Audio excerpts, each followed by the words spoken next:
ఇక మరొక రాష్ట్రం జార్ఖండ్లో మొత్తం 82 స్థానాలు ఉంటే 81 స్థానాలకు గాను ఎన్నికలు జరుగుతున్నాయి. ఇది గిరిజన జనాభా ఎక్కువగా ఉండే స్టేట్. ఇక్కడ కూడా సింగిల్ లార్జెస్ట్ పార్టీగా బీజేపీ అవతరించబోతున్నట్టుగా తెలుస్తోంది.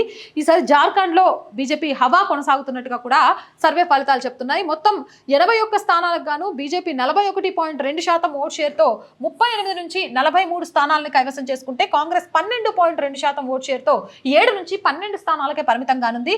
ఇక జేఎంఎం 18.2% ఓట్ షేర్ తోటి 19 నుంచి 24 స్థానాలను కైవసం చేసుకుంటే ఏజేఎస్యూపీ 9.2% ఓటు తోటి 2 నుంచి 7 సీట్లను గెలుచుకోనుంది. ఇక ఇతరులు 3 నుంచి 8 సీట్లు గెలుచుకునే అవకాశం ఉన్నట్టుగా తెలుస్తోంది. ఇక 81 స్థానాలకి అంటే 41 స్థానాలను సంపాదిస్తే చాలు.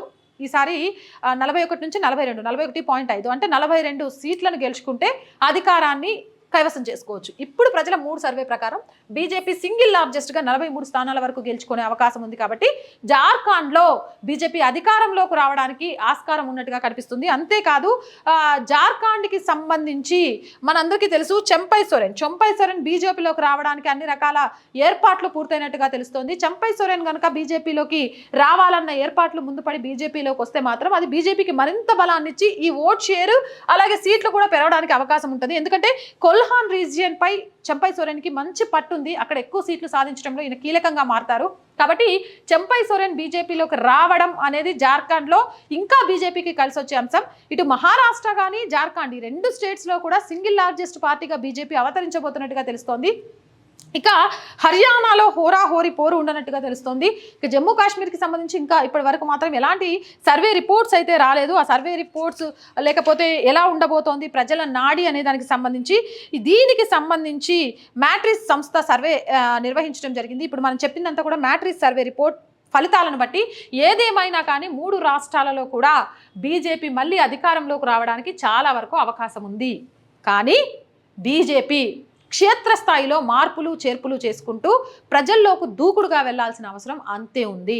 ఎందుకంటే అబద్ధాన్ని నిజం అని నమ్మించడంలో కాంగ్రెస్తో పాటు విపక్షాలు వెన్నెతో పెట్టిన విద్య వాళ్లకు ఉన్నది అనేది మన తెలంగాణ ఎన్నికల సమయంలో కూడా మనం చూసాం. కాబట్టి అబద్ధాన్ని నిజమని చెప్పడానికి వాళ్ళు ఉపయోగించే అస్త్రశస్త్రాలను ఎదుర్కోవడంలో బీజేపీ దూకుడుగా వ్యవహరించకపోతే లెక్కలు తారుమారయ్యే అవకాశం కూడా ఉంటుంది. ఆ దూకుడుతనం అమిత్ షా మోదీ ఇప్పుడు ఆలోచించాల్సిన అంశం.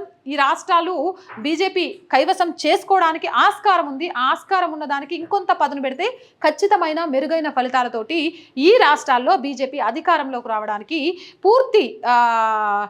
పూర్తి క్లియరెన్స్ ఉంది అనే విషయాన్ని కూడా మ్యాట్రిక్స్ సర్వే రిపోర్ట్ అయితే చెప్తుంది. మరి మీరేమంటారు?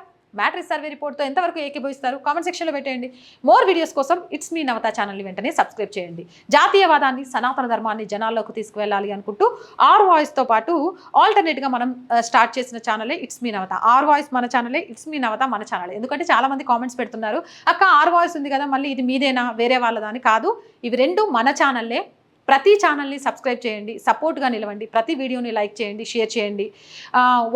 ఒక్కరితో మొదలైన ఈ వ్యవస్థ ఈరోజు 2 ఛానళ్లతో అడుగులు ముందుకేస్తుందంటే మీ అందరి ఆదరాభిమానాలే కారణం.